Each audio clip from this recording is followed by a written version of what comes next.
Hey everybody, it's my pleasure to be able to introduce the keynote panel today. I'm a solution architect at Peak 10 focused on the gaming industry.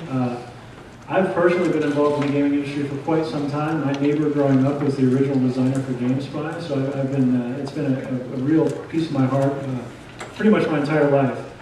Peak 10 is a hosting provider. We host a lot of infrastructure for a lot of game companies. We also do cloud. So if you have any kind of cloud need or any hosting need, please talk to one of the Peak 10 engineers that's around here for the conference. So with no further ado, I'm going to start introducing our panel. So first and foremost, we have Robert Walter. Robert Walter was an editor and friend of Joseph Campbell of Hero's Journey fame. So he is, through his experience working directly with him, he is the foremost expert on the Hero's Journey. We also have Bill Bridges. Bill Bridges is a developer with White Wolf, now CCP. He's a content designer on the World of Darkness platform. We have Bob Becker. For those of you that know Bob Becker, this will probably make a little sense to you. When I was putting this together yesterday, I looked at the bios and his was blank.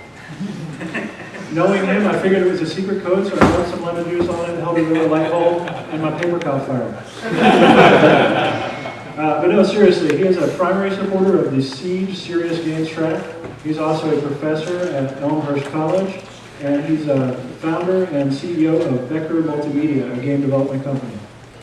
We also have Daniel Greenberg. Daniel is focused currently on games for health. He's been a freelance game designer and game scripter for dozens of games that have sold millions of copies and have received countless awards. Among those games that you may recognize would be Lord of the Rings Online and Ghost Recon. Down the table a little bit, we have Dustin Clingman. Dustin Clingman is the current sitting chair for the IGDA. Dustin is also the co-founder for Together Games, and I'm proud to call him a personal friend. And finally, we need no further introduction for Andrew Greenberg. So he's had enough said about him, so with no further ado, I'm going to hand it back over to the panel.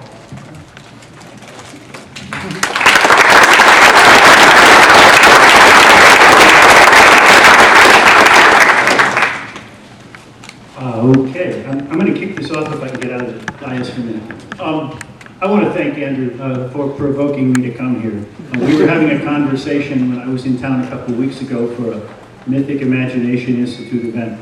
And we started talking about how ubiquitous the hero's journey has been in gaming and how we don't really talk about it. And so Andrew said, oh, well, we should. Can you be back in 2 weeks? And here I am.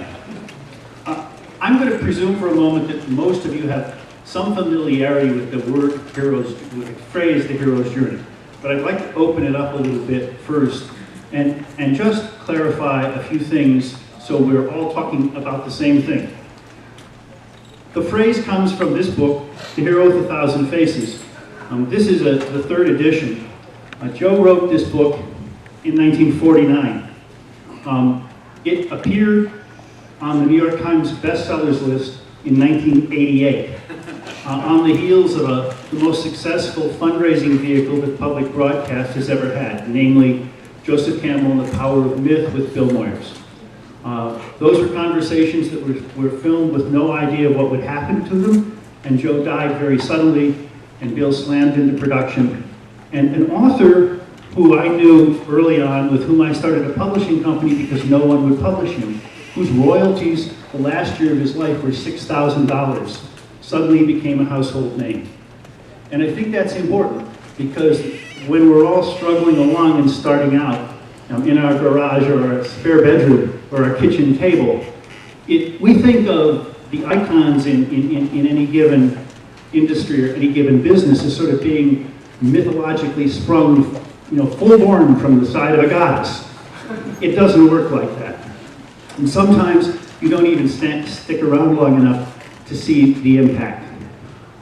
Well, in Here with 1,000 Faces, there's a diagram which has been repeated in many places. And rather than do this one, I'm going to ask Vince, do you want to hit that for me? I pulled a piece from a film called Finding Joe, my friend Pat Solomon, a filmmaker, made. And this is the graphic that he developed. You start down here with the idea of the wasteland, and this is important. The hero starts out from someplace called a wasteland because something's missing. There's something there and not there. And the hero sometimes reluctantly separates. So the first big step is separation. You're separated from what we'll call your quotidian reality, the thing that happens day to day, and you're pushed over a threshold, the first threshold crossing. Or you step over it. The telephone rings. You ignore it forever. Finally, you answer it. You move into another realm, a realm where you encounter magical helpers, all kinds of trials, you have adventures, and then you have the second big piece, which is initiation. So you're initiated into a new realm. What does that mean? That means there's a transformation of some kind.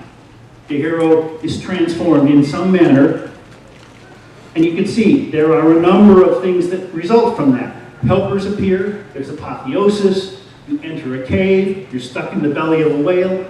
All of these are metaphors, okay? These are metaphors drawn from, if you will, the collective literature that's come down to us over time.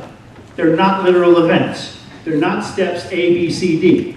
Okay, they're metaphors for psychological states that you go through on an adventure or a journey like this, that the gamer goes through in playing the game. And then you have the last threshold crossing, which is getting back. So out here you, in theory, in the belly of a whale, or courage with helpers, you found something. The grail, the elixir, the forgotten key, which you've got to get back. They got to get that treasure back. And getting back, again, all the narratives talk about sometimes you're rescued, sometimes there's tests coming back in, and sometimes they make you a saint, sometimes they knight you, sometimes they tack you up on a wall. The hero's welcome return is not always joyous, but the hero has to come back to complete the quest. Now, that's not a one-time cycle. That's something that happens over and over and over again. Just like you don't go through one day, go to sleep one night, and never have another night you go to sleep. I mean, it's a natural rhythm. But how this plays out has differed considerably over time and over culture. So the stories vary by the culture and the development of the culture. And what I want to talk about, what we want to talk a little bit about today, is how the hero's journey has come to life in video games. You all know it in film. You all know Star Wars. You can take out Star Wars and trace this. The Matrix, you can see it. Alice in Wonderland, you can see it. All these stories are there. Sometimes it's a little more difficult to see how it plays out in games, and sometimes there's different challenges. And so what I'd like to ask my colleagues here to do is talk a little bit about how they've seen this play out, and then we're going to pull that back in and then say, okay, if that's the case, what now? Or where do we go from here? Okay? Andrew. Thank you very much, Robert. I do really appreciate that. Excellent overview, and the hero's journey really has become an important inspiration for so many games at this stage. I want to talk about a couple of areas where we use it. All the volunteers in the room for SiegeCon know how we use it. We're not going to talk about the initiation part of their journey tonight. However, so the first big game that I worked on was something called Vampire the Masquerade. I was the original developer of this game back in 91 through 95. And there were two authors who we referred to constantly, pretty much in everything we developed for the game. Anytime there's a question, it's like, all right, go to the source material. The two authors to whom we referred were Anne Rice and Joseph Campbell. I don't know how often those two are used in the same sentence, but we use them in the same office on a regular basis. So it was a constant thing for us to go back to the hero's journey and say, all right, is this really pulling into the depths of it? Are we really getting to the meat of the story? Because the goal of Vampire the Masquerade was not just to have the power trip of being able to play a vampire who can down neighbors' minds, jump tall buildings in a single bound, punch out werewolves because they're wimps, or anything like that. But in fact, we really wanted to replicate this entire journey on a more fantastic level. It was really going on in life anyway. So we would realize that some aspects of the paper role-playing game experience, let me see first of all, how many of you have played a paper role-playing game? D&D, Vampire, any of that? One or two of you? Okay. All right. So what we realized was that we really wanted to make some of these elements really clear. So one of the things people talk about a lot in the hero's journey is the whole idea of there is the point really of no return, where your world is changed. Where even if you went back to the same place, you are a different thing. So with Vampire, it's obvious, but it doesn't work in the game. The idea is that point of transformation is a point of transformation. You go from a living creature of the day to an unliving creature of the night. You have made a complete transformation. But how do you really incorporate that into a game and make that obvious to the player? And then make the player realize you're going to continue to transform throughout the game. So after a lot of debate on the subject, what we did was we added a thing to the game called a prelude. Some games had done it, but I don't think anyone had done it to the extent we did, where we made it really integral to the game. We strongly encouraged everyone to run the game that happened before the game begins. So that whole idea of being transformed into a vampire, we want players to have a lot of control, but we wanted to make sure the players could not stop that act. They're going to turn into a vampire. They're going to end up buried under the ground in a coffin, whatever, before they come back as undead. And to play that up so you see them as mortal in the world and then pull them, yank them right out of that, and then make them something completely different with the realization that everything they built for their character before, all of that is no longer relevant. You're this whole new creature with a whole new role, and how do you play out and how do you become a hero out of that? We had to really push the idea of hero in the game, because in my mind, when I do a game, even when I'm playing someone chaotic evil or whatever, I'm still the hero of that story. So I want to make sure that there's a heroic role for that. So one of the fun things we did after that, you have to start learning vampiric society. You go through this entire learning journey and finding all sorts of good and bad aspects to that. So in order to really drive that home, it's like, then what are these bringing back to society? So these are two areas that really count with the entry into it and then the final part of the whole story. So you're now a blood-sucking, nasty, killing thing that might turn into a complete rage beast at some point. What are you actually bringing back to society for everybody? Early on, we knew we wanted the whole idea of humanity. You have to preserve your humanity. But it's more than just your own journey to keep your humanity. You have to bring something back. So what was that? And as we worked on the setting, we realized that over time, how fractured and how vile in many ways that the vampiric society would have to be if it was in our world. So the player characters, just their role, just the fact that they exist as something outside of the ancient, corrupted, stayed, been around forever, Camarilla Sabbat, they start to bring something back to that vampiric society. And what is it specifically? Well, it's their role as an independent agent who can make it something different than what it is from that corrupt, fetid cesspool that it already is. So a lot of fun with the two beginning and middle ends, and the middle of it starts to fill itself out. This is something we've also continued to try to do on the computer side, or for the Fading Suns game. They had a big part of this, where you have to start very small, and then suddenly you're zapped into space, and everything's different. And then you have this whole journey into hopefully becoming emperor if the Inquisitors don't come and burn you out completely along the way. So I just love the way that these can be incorporated, and that final stage, I think games do everything wonderfully in the hero's journey. That final stage is what do we bring into society that we often struggle with. That's a great point. Yeah, what he said. To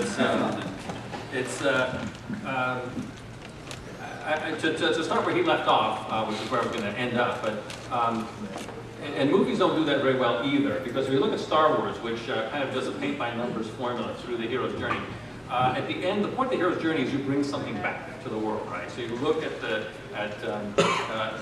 heroes of ancient stories, and what they do is they restore the land. The land was not fertile, and now things grow, right, when they come back. This is very, very important to the hero's journey. It's completely missed by things like Star Wars, which gets a lot of praise, justifiably so, for using the hero's journey. But at the end, what do they bring back to society?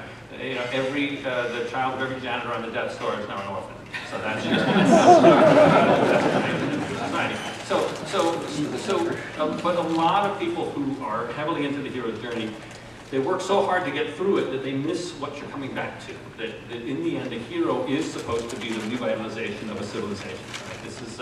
This is why religious figures are also in the hero's journey, because they all revitalize their civilization and come back, usually through some sacrifice.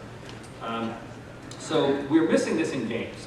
We're kind of good. We're good with meeting a mentor. We're good with the descent into the underworld. We're great with the descent into the underworld. We spend the whole game in the descent into the underworld. But we're missing this a key piece, and we're missing how we're going to fix the world. Right? A couple of games kind of get at this in an intriguing way. So instead of just boasting about my games and how I put the hero's journey, and I'll talk about some other games that kind of try and get at this in an interesting way, like BioShock, which gets a lot of praise.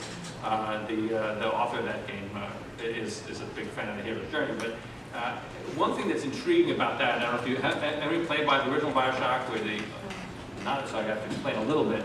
You have an option to kill these relatively innocent but freaky-looking children, and to harvest their resources or not. And this decision does have a big role in the end. I guess I won't give away the ending. It does have a significant effect to the ending. And there is some, and the game actually changes who you are based on what you've done, and who you were at the beginning of the game is different based on what you've done. They retroactively change who you are. But that's a kind of beginning to get at fixing this horribly broken civilization, right? This Ayn Randian, dystopian, Ted Cruzian future of the world, in which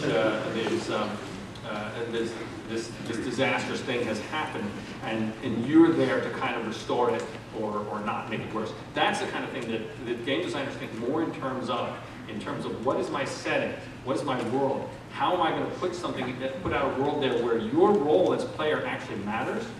Because with Joseph Campbell, there's a lot of paint-by-numbers fakery going on. And I found this working on the Lord of the Rings license. I would go to different companies that we were contracting with, and they said, I'm a big fan of the hero's journey, so this is going to be great, trust us. And they have this paint-by-numbers, and here we're going to meet a mentor, and here we're going to...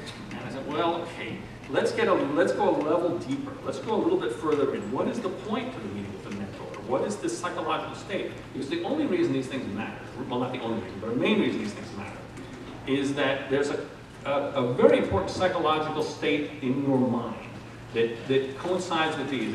It's not too much of a leap to say that when you are in the beginning, when you are cut off from your society, and you correct me if I get this wrong, please, and you're going on your journey, and there's a separation, which is like a dislocation. This is growing up. This is becoming a teen. This is starting to become an adult. We all undergo a process where we feel cut off. You have to, because if you stay in that room of your family, you will become how would you say it, a not a complete being, right? And there are people, and so you can now make people in your games who are not complete beings because they have not done this separation from their world, right? So get deeper into that, and also get into, I would say, get into the level of your own head. What do you feel like when you go underground, right? When you go into the underworld. I feel this, if I go like into a darkened basement, right? It's kind of old, a little bit creepy, right? I may have been in that basement, a couple of weeks ago. There's still a thing that happens in me, right? So I get in touch with that, and I take that feeling, and I find ways to replicate that in the game. If you can be in touch with your own psychological states as they relate to this cycle, you are a big step further towards putting it into a game. And the last thing I'll say, I waste the whole session not get to these guys, is that if you think about and this is another thing, more advice I gave on Lord of the Rings, is I said, don't just focus on Tolkien. If you're just focusing on Tolkien, you're taking trivial bits, you're taking what inspired you, but you're taking them as trivial bits, you're putting a gloss on top of the game to duplicate them. Instead of that, go where Tolkien went. Go to Tolkien's sources, go to the Elder Eddas, go to Arthurian tales. Find out where Tolkien went to get his inspiration. Go deeper into the material and find other things to pull out, because you'll be drawing on the same well. You'll be drinking from the same source. You will be able to put stuff in that is so compatible with the source material you're trying to follow, but is also fresh and unique and won't just taste like a stale carbon copy, another level of D&D clone by way of some other system. So pay attention to your own psychological states as it relates to this. Go to the deeper source material, and you will have a lot of stuff to draw on to do incredible work, which will be more than what a lot of people trying to do hero's journey in games have done before. Well, you guys already said some of the things I was going to say. Because I looked at your note. So I'll just mention that, following up some of the things Andrew said about vampires, because I still work on that property at times. But I also worked on a game called Werewolf, which is also, while it's set in the same IP, very different. And that Werewolf is very consciously about working for your community, working for your society against greater evils, and definitely coming back all the time and bringing things back. Whereas vampires were horribly selfish creatures. And if society was benefited by what they did, it was almost more by accident. So I've always felt that vampire was more about constantly failed hero's journeys. People get stuck in the dark night of the soul constantly, and when they do bring back the elixir, it's usually poison. And it's an exploration of that whole dark side that's within us all the time, and that they have these journeys too. But it's not always for the betterment of anybody but themselves, and sometimes that usually means in vampire it's a continuing cycle of screwing yourself over because you can't benefit anybody else. And even though you're an atomistic individual, well, there's a bigger world around you. And that's what Werewolf was about, was that bigger world and fighting for it and so on. And what was that? The vampire sucked it from your brain. I might come back to We'll it let you when come I back. think about it. Okay. Well, wow. So, what all those guys said. But I think, as I was listening to them, it kind of occurred to me sort of my early exposure to the hero's journey. Sitting around thinking about this great way that I started to notice that some stories were kind of connected and linked in terms of cadence and flow, and I'm describing it to somebody one day, and they go, "No, that's the hero's journey." And here I am thinking I had this sort of super original thought that nobody had thought of, and of course, it's in the world, that was a very interesting and enlightening moment for me to kind of go, "Oh, the hero's journey." And so as I started to explore that, and I started to think about that in writing, I saw there was a lot of tabletop gamers here. I was a huge tabletop gamer, and still am to some degree or another. But one of the key points that I want to bring back, and Daniel started to talk about it, was like good jazz, or like just things that feel right. When you don't skip steps and the cadence and the flow of your approach fits, it just feels perfect. And that's not, I hate sounding too overly romantic about things, but there's this nirvana moment where the story fits and you know exactly what next to do. It's like when you have the base nugget of your game, your core feature that you're banking the entire success of the game around, and it's perfect, and you know it, and every next decision is one that either feeds or takes away from that core feature, and everything just feels right. When your narrative approach is, and your thought about the journey is in focus and correct, it just feels perfect, and I just cannot really emphasize that. Don't skip steps. I watched, I'm a Joss Whedon fan, like a lot of people are, and I watched the Marvel Agents of S.H.I.E.L.D., right? I hadn't seen it, so I just cranked through the last 2 episodes the other night, and I kind of, the 2 words that kind of came out of watching those 2 episodes were tasty shortcuts, right? And so one of these things that we do have a tendency to do, much like when we learn about math problems, is to skip steps, and those tasty shortcuts actually can do a lot to damage what it is that you're trying to accomplish. So I think it ultimately results in a lossy storytelling. I think is the best way, that a leaky storytelling. Don't skip steps, right? Make sure that you give everything an opportunity to breathe. Because, did you guys like that Agents of S.H.I.E.L.D. show? Yeah. Not really. Show of hands, For thumbs network up. television, come on. Yeah, 4 and 8 o'clock slot show. Okay, come on, I know. Is the show good? Would you spend your time watching it? Not many people. How many people didn't see it? That's a better question. And that's telling, yeah. Well, I don't want to disappoint. I mean, just watch it. You can watch it. You're watching this kind of stuff. But you'll see what I mean. And actually, even J.J. Abrams, I'll give him a punch in the gut too, because the last Star Trek movie was exactly. I mean, he had all the great things we want. He hits the high notes, and you're just like, oh, and that thing happened, and oh, there's that secret arcane reference, and oh, I'm such a nerd because I knew that. And it feels like it's feeding your brain, but what he's really doing is taking these very quick shortcuts that make you feel like you're getting this really cool story, and then at the end of it, how many of you go back and see those movies a second time? And how many of you go back and play those games a second time? right? BioShock, absolutely, fantastic game. You can play that through, that's well worth your time. And there are a lot of other great games like that. So make sure that when you're doing your work, that you're not taking shortcuts. And I think that's probably all I got to say, and I'll pass it on.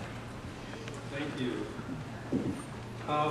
My connection with the hero's journey is a little different from the speakers so far, because I used it in the design of an alternate reality game that was intended to turn real people in a real world situation into heroes and to have a journey of their own making with the guidance of the game.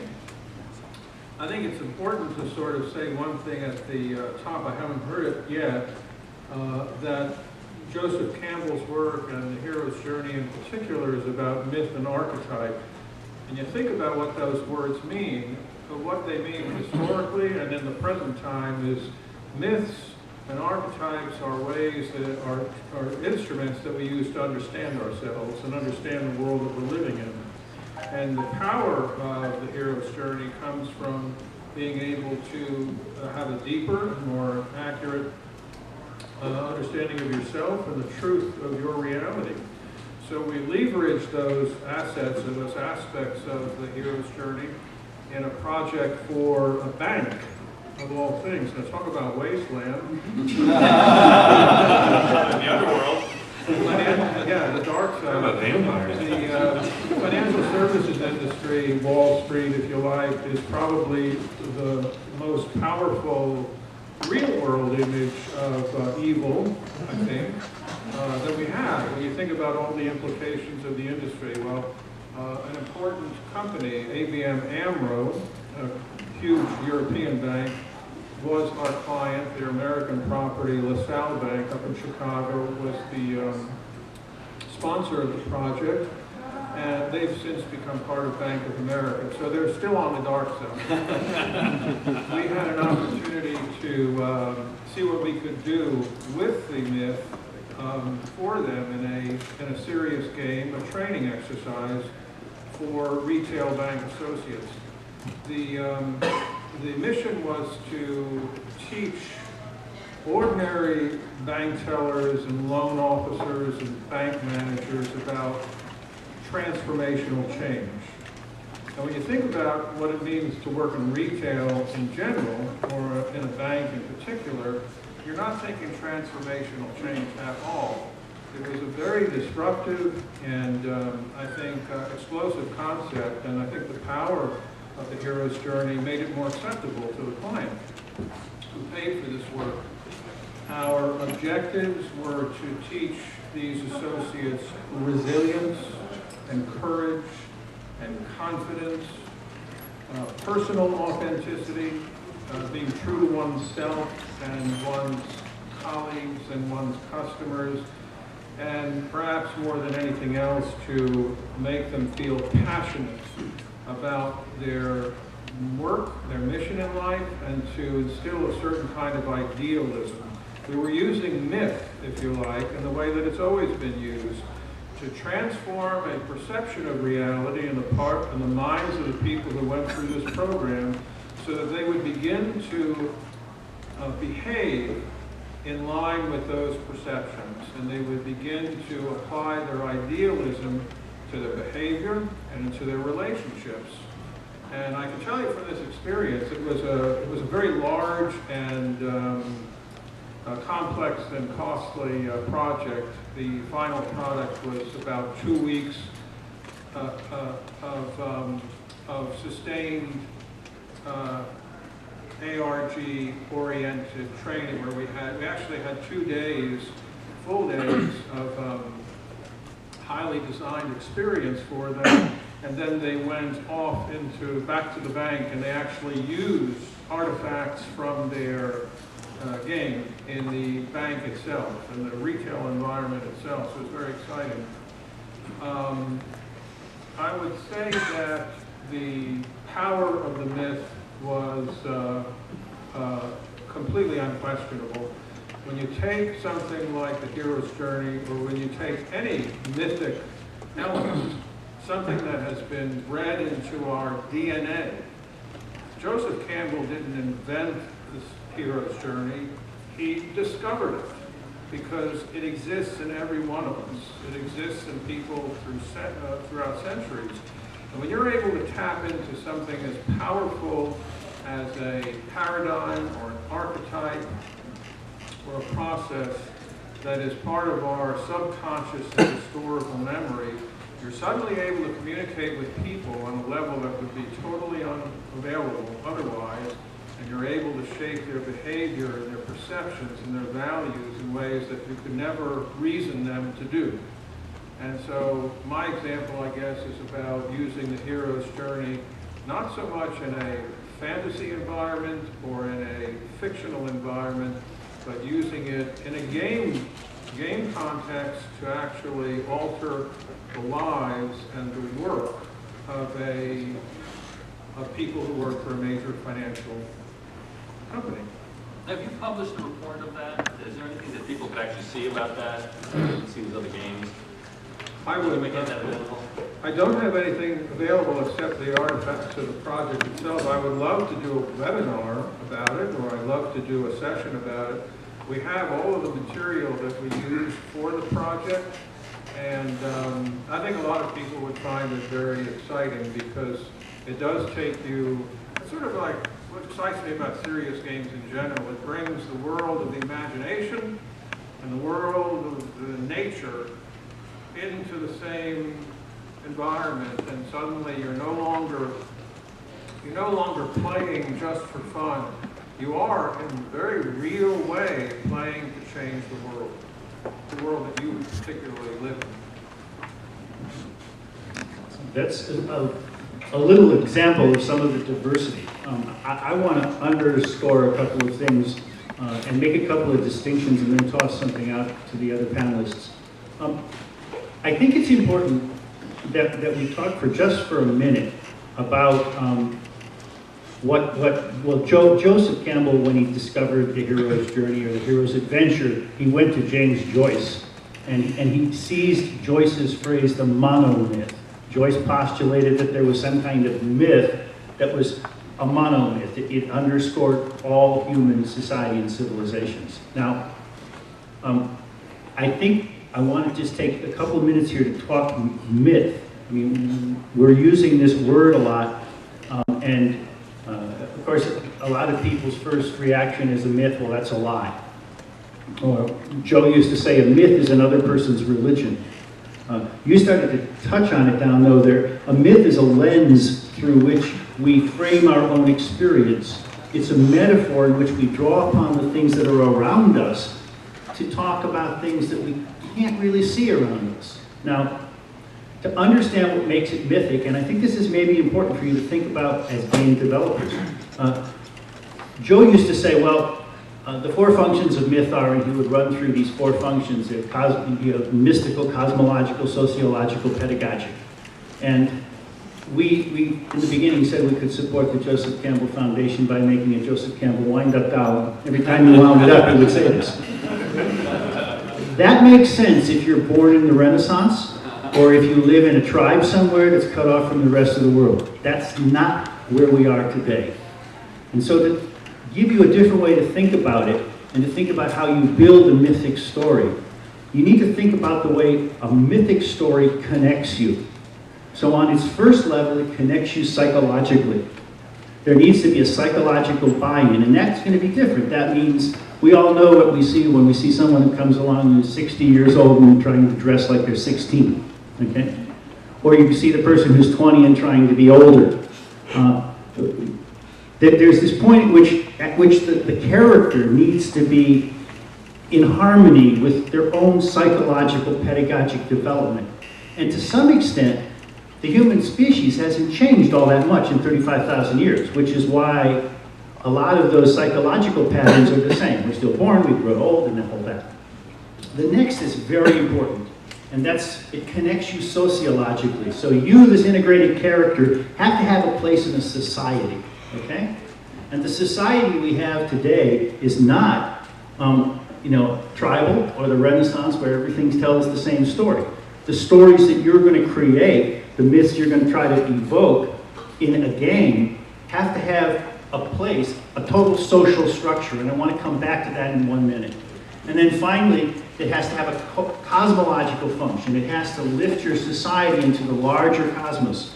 Joe used to say there's nothing wrong with the mythologies of 2,000 years ago, but there's everything wrong with the cosmologies of 2,000 years ago. Okay? And I like to say, if you get this connection in 3 areas, it's like those old-fashioned slot machines where there's 3 cherries, and suddenly all the gold coins come out. You are in the middle, and you are connected. Now, let's take that back for a second. The hero traditionally always was representative of their society. Odysseus was the embodiment of the Greek ideal. The things he went through were consistent with that. I had a very interesting experience about a year ago. I spent about 6 hours being interviewed by William Shatner for a documentary he was doing on Trekkie, on the Trekkie phenomenon. It's called William Shatner's Get a Life. Check it out. It's out on, it was out on Netflix for a while. In the middle of the conversation at one point, we started talking about the traditional hero. And at one point I said, Bill, I hate to abuse you, but you weren't the hero. And he said, what? I thought they were coming to see me. And I said, no. And he said, well, who was the hero? And I said, the Starship Enterprise. Because it was the starship that went where no man could go. And my thinking here is that the heroes that we're creating now, and you can see this from my layman's perspective in multiplayer games, are collective heroes. We saw this in the game development that happened here. It takes a group of people with distinctive skills. You can't all be artists. You can't all be coders. You can't all be music makers. It requires those combination of skills. And all these stories talk about how you get people with superpowers, really good in one area and really blind in another. And that's the whole basis for Star Trek and why it could go on and on and on. They could just change the cast of characters inside this. So I'm thinking, once upon a time the knights went out, they returned to a round table, to a collective place. And I'm wondering how this phenomenon is starting to play out. Is this just my misperception, or do I see a kind of a shift? And is that in some way, talked about, for example, in the guilds and in the times when people come together for real-time gaming competitions, this desire to work collectively and redefine what it means to be a hero? Yeah, I know a few people in this room have already heard me rant on this before, but yes, I think games are actually creating a whole new mindset in Western culture, where, especially in the United States, we follow the myth of the cowboy, the rugged individual, as our hero. That has been our archetypal hero in the U.S. That's somebody who has their own code of honor they live by, and they will work to that code of honor, and when they are done and they made the world a better place, then they go off to somewhere else. The old cowboy novel Shane is often considered a perfect example of this, but pretty much any Clint Eastwood shows this. It's an image we've used forever, and I think games are really what are changing, transforming the mindset in the U.S. towards this idea of the collective hero, where suddenly the Avengers, where every character is pretty much equal and equally important to the success of it, is the most popular movie. And I really think this is coming out of games. We've been doing this for years now. Who plays any of the Team Fortress titles? Can you win by yourself in TFT? Anybody? Yeah, you can, and you have to work together. And the best stories you get are, I work with a team to do this. One I love to tell from, this is dating me, EQ, is, from EverQuest, is being a healer, keeping the main tank up for like an hour in a raid while everyone else is wiped until we save it. It's me with the hero, with a part of the group to do the whole thing. And I think we're starting to see this transformation in Western culture, where more and more it is the Agents of S.H.I.E.L.D. style story that are becoming the most important stories to us. Not just the most popular ones, but the ones that say the most to us. Well, to ping right off on that, part of the hero's journey is involves the destruction of ego. Correct me if I'm wrong again. Which gets us back to Bill Shatner. Which gets us back to Bill Shatner, who notoriously ruined a lot of Star Trek by not letting his co-stars have close-ups and things and take away their lines. But the destruction of one's own ego, right? One's own, I am so much more important than everyone else. this is an essential part of the hero's journey, and it's also essential to being able to do any kind of valid collaborative teamwork, which is the only way that things really get done in our modern technological society.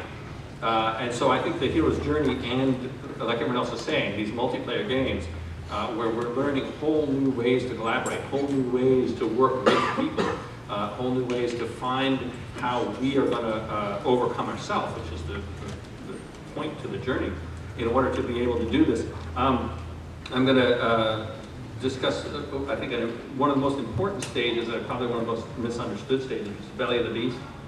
When you are, because to me that's core about destruction of ego, right? The being able to overcome yourself, which is the biggest struggle. The whole hero's journey is to teach you not to overcome Darth Vader. It's to teach you to overcome yourself. Darth Vader couldn't overcome himself. That was his failing. Luke Skywalker has to learn at some point to overcome himself. It's not, and George Lucas doesn't quite get it, but he comes close. But in the belly of the beast, the classic story is like Jonah and the whale, right? God says, hey, Jonah, go off and do this thing I want you to do, which you're required to do. And Jonah says, oh, that sounds really difficult and unpleasant. So I don't think I'm going to do that. So I think I'm just going to stick around here. Thanks very much. And then Big Fish gets in, and he's off, and he suffers because he's not doing what he's supposed to be doing. He's cloistered and confined, and his world becomes very, very small, which is what happens to people when we have refused our call, right? We have denied our journey. Our world closes in, it gets small, but we have our ego, right? We sit there and go, I'm still me, and there's no, I'm not forced to go do something that would be destructive of who I think I am, right? So then Jonah decides, all right, I'll go, preach to the, whoever they were.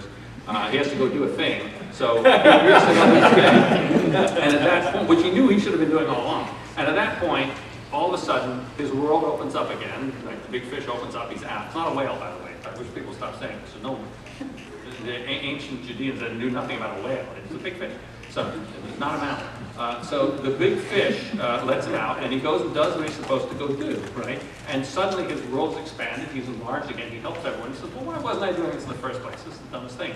So so to get back to what I was talking about how we form these new dynamic, collaborative, sometimes virtual structures, which allow us as human beings to do much more than ever was possible before, like, the start of my lifetime, right? When we could not do any of these virtual collaborative things.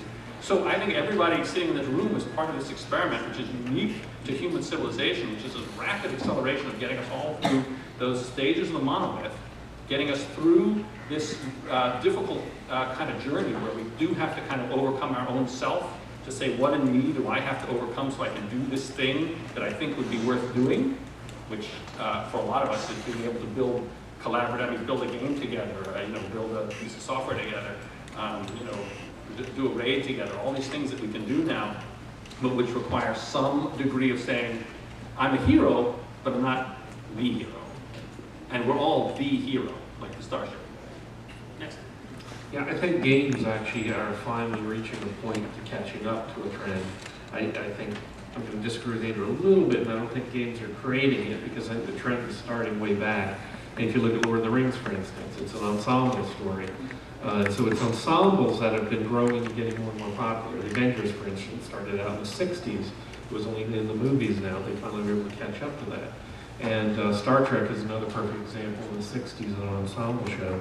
And I think one of the big differences is when you have just a hero and a solo thing, you've got a story. But when you have an ensemble that is the hero, you have a world. And this is where I think games are finally coming in. It's the world building aspect, and the fact that it's no longer just about one person, it's a whole environment, and everybody else is an aspect of that. And virtual worlds especially, where we can really finally fully engage and exploit this, not just watch somebody else's vision of it. I concur, just to be the guy who concurs a lot. but one of the things I will say, and I didn't hear it mentioned, is the value of what is becoming a transmedia trend, right? I mean, we look at Destiny and sort of this 10-year mission that Bungie has set itself upon to tell us amazing and wonderful stories across a myriad of SKUs and releases, and we're all excited about that. We'll read the books, we'll buy the comics, we'll consume it. Yeah, how many WoW players in the room? It's okay, you're amongst friends. Okay, but you know, so I'm perpetually amazed at the way in which not just Blizzard, but Blizzard's fans become loyal historians to effectively that world. And, you know, traditionally, especially in a single-player environment, the game is sort of telling you the story and the world and the source material on the fly. So you have to come into this world, learn about what's going on, start to care about it, and also master these special moves so that you can make it through and kind of move on to the next level. Whereas if you were a legitimate part of that world, you would automatically know these things. You would understand why the upper class is tyrannical towards the poor people, or why the king hates all the people with the green eyes, right? And it's one of these things that we're always starting behind. In a single-player game, we're always starting behind because we have to discover that, unless we come into an environment where we already understand that world. We have that meaning that's kind of created. So I think that you know, transmedia is going to play an even bigger role in enhancing this as we're able to accumulate that understanding and that participation before we then sort of don our avatar suit, jump into the world, and become the healer, the tank, etc. But it's definitely really exciting times, for sure. I have a sort of contrarian contribution to make. You're not supplementing your ego to the group, Ray, right? You know, about collective hero. First of all, I don't understand the term very well. You know, it just doesn't sync for me somehow. But it connects, the words themselves connect with something that's very popular these days called American exceptionalism. American exceptionalism is a kind of rubric for collective heroism, and you know, if you've been following the news over the past 20 years, you see what kind of trouble that has gotten our country into. Before that, there was the Soviet Comintern, which had a very strong worker hero mentality, where you had a collective heroism that was going to redeem the world from its sins, and of course that didn't happen. And then finally, you know, another example, the German 1,000-year Reich. I'm a child of Holocaust survivors. I have a very personal sort of cultural memory of what happens when people gather around an ideal, a heroic ideal, very heroic in the German context, and in these others. And they start transforming the world because they've seen the light. So I guess I would say that I'm a little skeptical and doubtful about collective heroism. I'm much more comfortable with the notion that a hero is a singular term. It applies to an individual, a person who is on a quest. And that quest is not defined in my mind by a broad cultural agenda, but it's defined really by the spirit, the heart, the mentality of that individual. And when that individual returns from the journey and brings back something of great value, the world can change by virtue of that. And I think oftentimes, last point of this, when you look at some of the heroes that have come back, a lot of them have been, I think this has already been said, a lot of them come back and are spurned or disregarded or hated. For sacrifice. Mm-hmm. Yeah. And so, anyway. Can I jump in on that? Let me just jump in here for 1 second. And thank you for stirring things up. I think, you know, I have all the reservations you do when I use the word collective hero. The word I would have used, someone else did use, but it doesn't always translate when we're talking hero's journey, and that's ensemble. In other words, and I use the dramatic metaphor, you can have a play in which there's a star, okay, and it turns around the star. You can also have a play in which the ensemble is the star. And that's the way in which I'm using the idea of the collective hero. And even though in Arthurian terms, in the romances, there's a very key line, and that's it. And each knight entered the forest where it was darkest and there was no path, because to enter on a path would be someone else's path. However, there were probably 6 or 7 knights on their own path in that same forest at that time. And when they came back to the round table and interwove their stories, you had a different thing. We focus on any one of those. It was the Knights of the Round Table stories. It wasn't necessarily Arthur. So I'm just suggesting that American exceptionalism, for example, is also embodied in the I can do it all, I can fix it all American ideal. I can conquer the West, I can make peace in the world. That can be either heroic individualism or a collective folly. And it's at that point where you can say, it's my religion and it's your myth.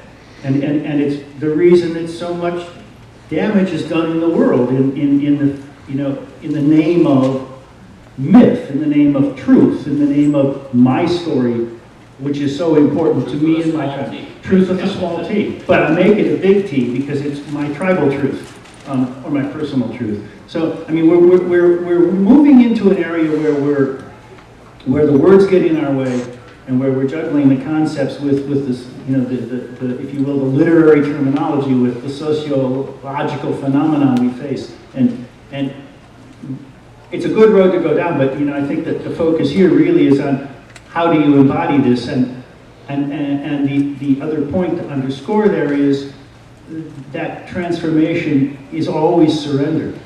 The hero is defined as the individual of self-imposed surrender. So that moment is always, as you were pointing out, Daniel, when you lay it down. If you accept that, then you've got to look at the phenomenon of Nazism and the phenomenon of other kinds of fanaticism as being a very different thing. Because you're not in surrender, you're in conquest. It's very different to say, go forth and, have dominion over the land and the animals and all. And to say, on the other hand, go forth and be the steward of the land and the animals and all. Just one clarifying question, if I may. I do think in these instances of tyranny that I mentioned, there is a surrender. Individuals are surrendering themselves to a higher ideal. And can I address that? I think I know exactly where you're getting at. There's a big difference, a massive distinction, which is not immediately obvious. But when you think about it, it's clear. There's a difference between the destruction of individuality and the destruction of ego. Being an individual is good and essential.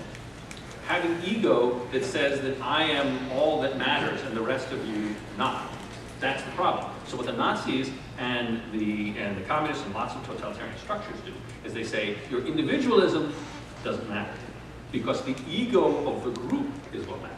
And that's what's dead wrong, right? Now, on the flip side, in the Western world where we have the myth of the rugged individual, the positive side of that is I'm an individual. I go off and do things all my own.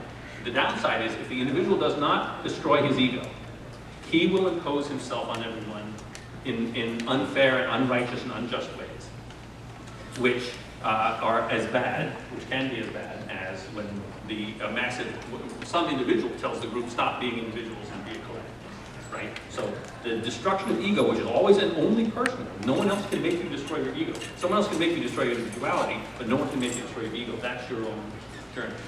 Have I made that distinction at all possibly clear? My turn, my egoistic turn. So when I explain the roadmap of the hero's journey, the thing that I find works very well is how we make games. There comes a point when you're out of that concepting phase, you have all these ideas of what you want to use, and you stand like, as soon as you start putting code to computer, Wacom pen to Wacom tablet, and you start actually turning it into something, you're on that hero's journey. And every single one of us who do that know all those threshold guardians we're having to overcome, every step of it, every bug we have to fix, every time we find out that the art's to the wrong spec and has to be redone. But the team has its own part of it as well. And I'm not going to just say you have to assume your ego to the team because that'll lead to failure if you're not giving your own input into it. But the team becomes its own creature moving forward to create something to bring back to society. And obviously all of our games are wonderful things that really we have to bring back to society and make the world a much better place. Mine certainly all are. Again, my ego doesn't come in any way. But, and I find that the groups where these teams come together and to find ways to work and have that friction going really are the most heroic ones on the game development path. If you ever want a good map, how many people have worked on a team that's taken a game from concept to completion, all the way on through? Yeah, most folks in here.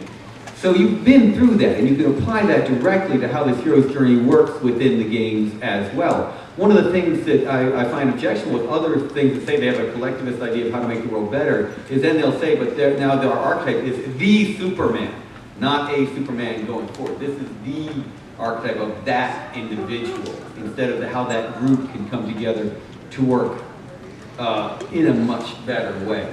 And Bill, I just got to argue with you. Got to take exception to your slights on the game industry, where yes, Lord of the Rings existed as this nice book for people who wear buttons that says Frodo lives. But the only reason those movies were successful was because games had set the landscape. Just look how that great botchy Lord of the Rings movie that came before games did. See? The Lord of the Rings movie, one doesn't do so well, it was wonderful, and the other, after games are out, does incredible.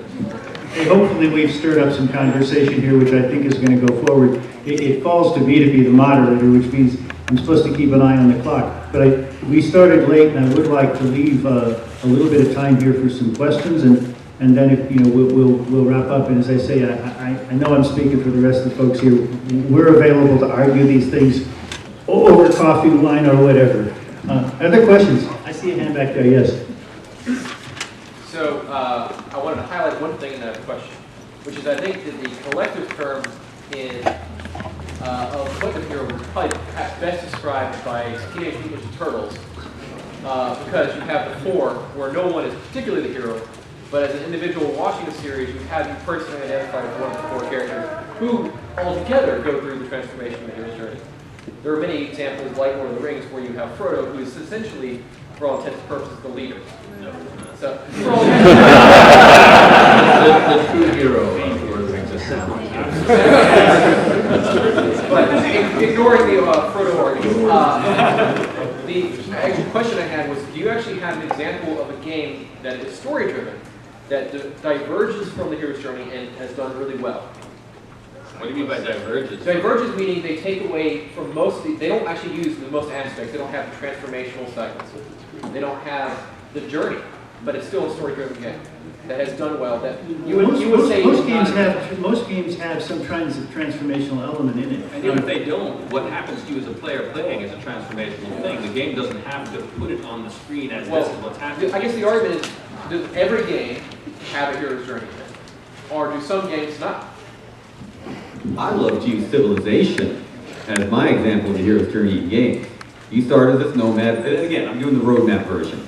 You start out as this nomad bopping around. You can go wherever you want to go. You can uncover huts, you can wander, explore the map. But the second you put down those roots and make a city, you've crossed on into this whole line of adventures. And you have all of these different threshold gardens. You got to deal with revolutions. You got to deal with new species coming on. You got to figure out which text you need at the right time. And what do you finally bring back? Go back to Civilization 1. You go to space and you open up the universe for all humanity. I mean, I could point through a lot more roadmap stuff, but I'm going to talk about Civilization, not a story-driven game. And that's the game that keeps me going from like 6 p.m. to 6 a.m. playing, enthralled, and experience this entire heroic journey of a people. I mean, not a story-driven game, but boy, do I create stories out of it. Other questions? In the back. Yeah, you. Man, okay. I'm a huge fan of Joseph Campbell, studied for years. Wouldn't you say that the hero's journey and story is a byproduct of good storytelling that happens? Isn't there a peril of using that as a box of check marks to tick off? Dedicate to good storytelling and by default that happens? There's definitely the check box is a huge issue. I get these emails of things will say, oh, you know, I read Hero of the Thousand Faces, but then I took this class and they said there's actually 17 steps to the hero's journey. And then another person wrote me and said, I took some of these, said, well, there's 200 steps, but then I heard there's somebody who's got the 4,000 steps. How can I find those? You know, so yes, to some extent you could say that you can go all the way back perhaps to an Aristotelian framework of crisis, climax, denouement, that arc. But that doesn't necessarily move you through the narrative the same way that this does. And remember, people have been using the hero's journey long before Joseph Campbell discovered it. So, of course, you can intuitively, instinctively tell a good story that contains any number of elements. I think it's true, and I think stories sometimes want to tell themselves. And an author is really in a dance, his ego and himself with the story itself. And the more he's imposing on the story, the less it might have some of these elements. But the more that comes in, these elements are naturally going to be there. Yes. I wanted to ask you about the collective journalism, and if I could ask you to speak a little bit more on dangers of something like collective journalism and how to avoid that between telling a story with an ensemble cast or even having something. So the question is to asking for further elaboration on the collective hero and the dangers and possibilities of that. Is that Yeah, how to avoid that. how to avoid those dangers with an ensemble cast? Who wants to try that one? I will try it. And I'm not a gamer, so this is going to be really... Yes, she is. No, I'm not. Spider Solitaire does not count. It's not a hero's journey in Spider Solitaire. Maybe stand up so everybody can hear you. Okay, sure. I think one of the things that's really interesting about the hero's journey... By the way, those of you that don't know me, I'm Andrew Greenberg's other half. So we have arguments about this all the time. Andrew will tell me about how games can change the world. And I hear all these stories about how you go through the hero's journey in a game. And I think that's great and people ought to experience it. What I'm really interested in... Okay, so what's really interesting about the hero's journey in games is it makes it really exciting, right? It gives us something really serious to do. What's really interesting about Joseph Campbell is that the hero's journey there changes you deep. Like, it totally takes you away from who you were. So my challenge would be, is how can you get all these people together to do something, to accomplish some task, but you've made each individual into something really new. You've totally transformed them. And I don't know that my game guys over here have really proven to me that a game can change who you are. So if you've got evidence of it, let me know about it, okay? Am I standing on the couch if I argue with you?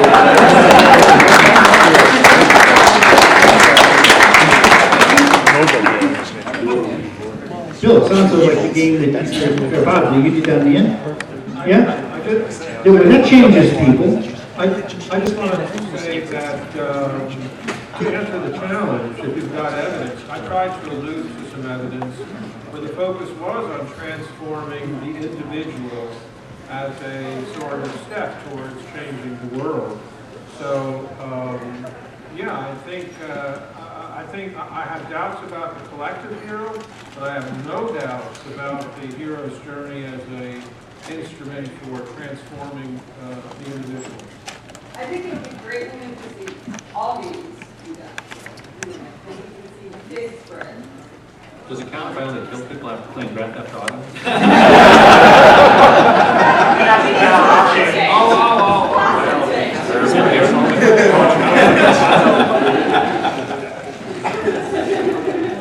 Well, you know, Back me, maybe not be afraid of ghosts anymore.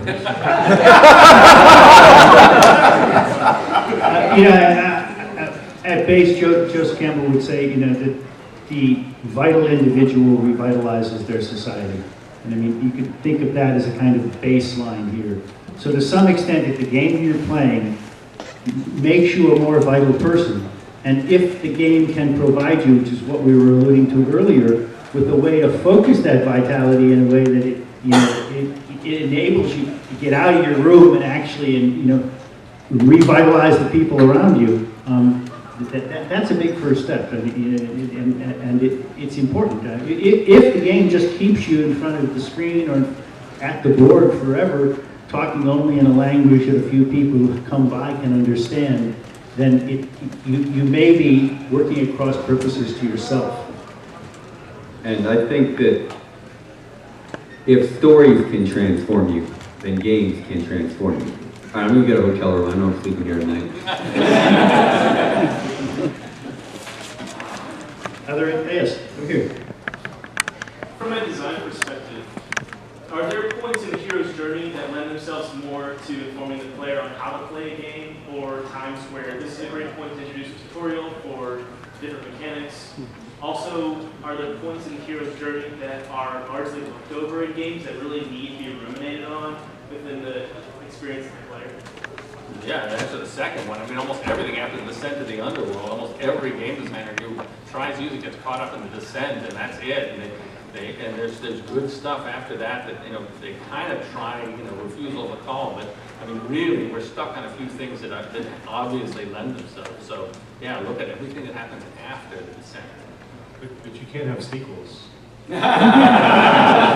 Descent into the underworld and staying there leads for a sequel. Were there games where the ascent was particularly poignant and that really, thank you for getting out of this? Way too few. Okay. But there, yeah.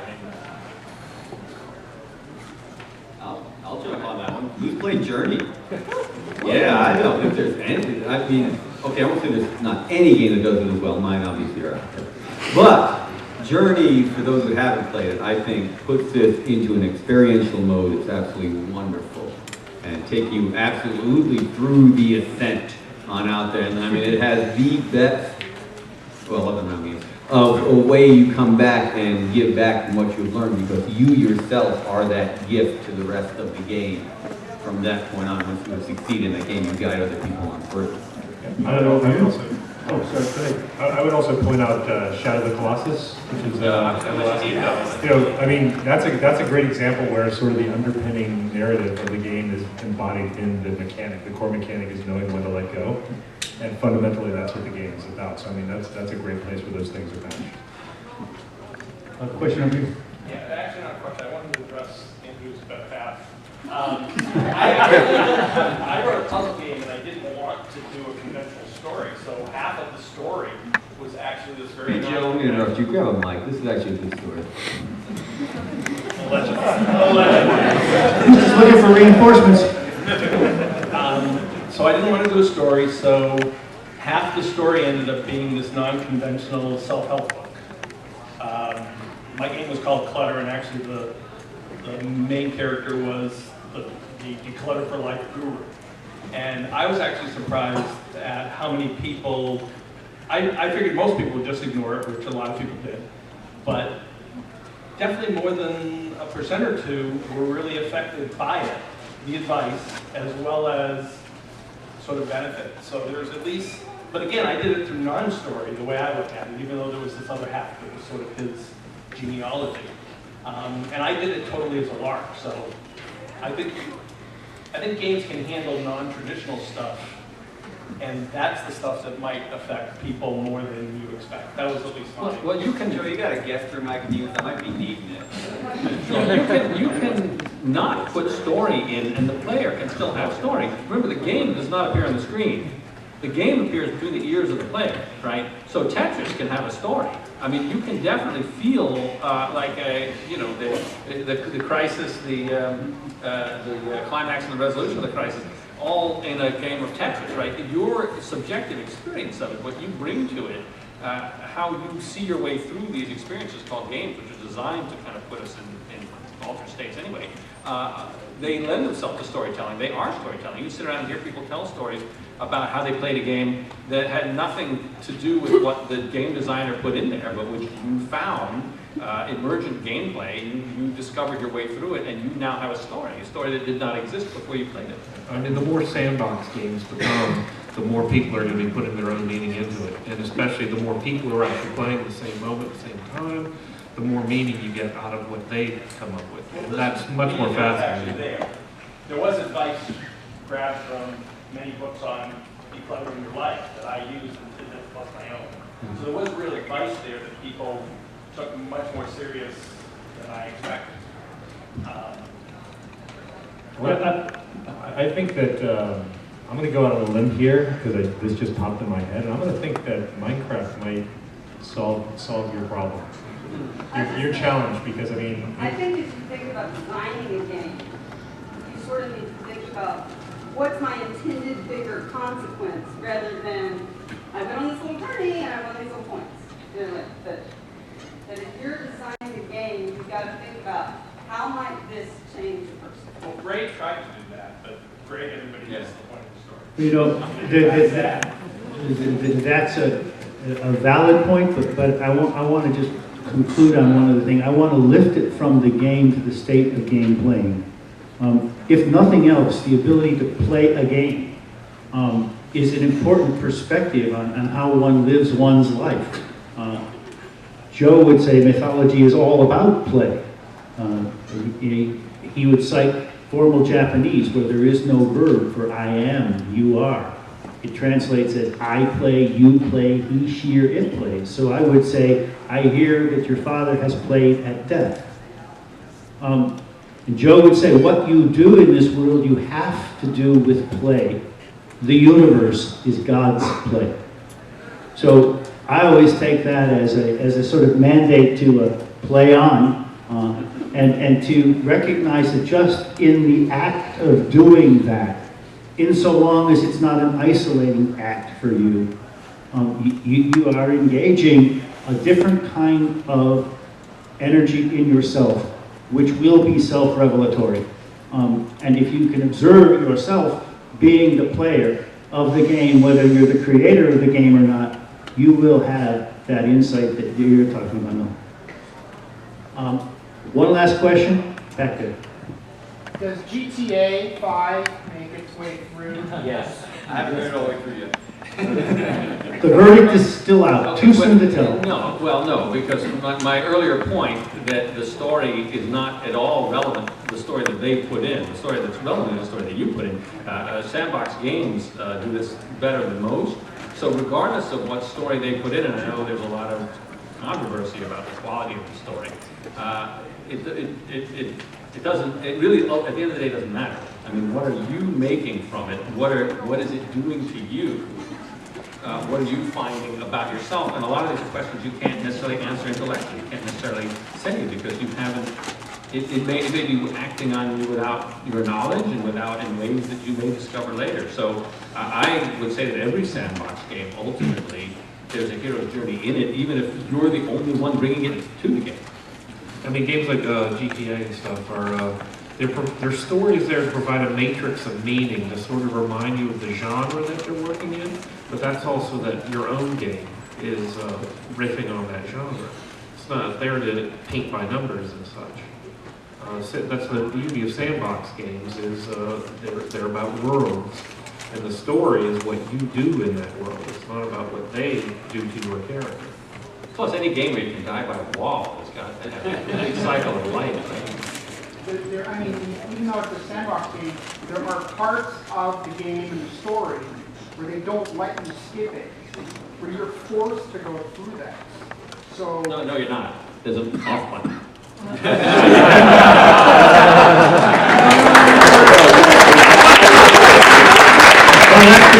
that's the perfect way to thank my fellow panelists and to thank all of you. Have a great day.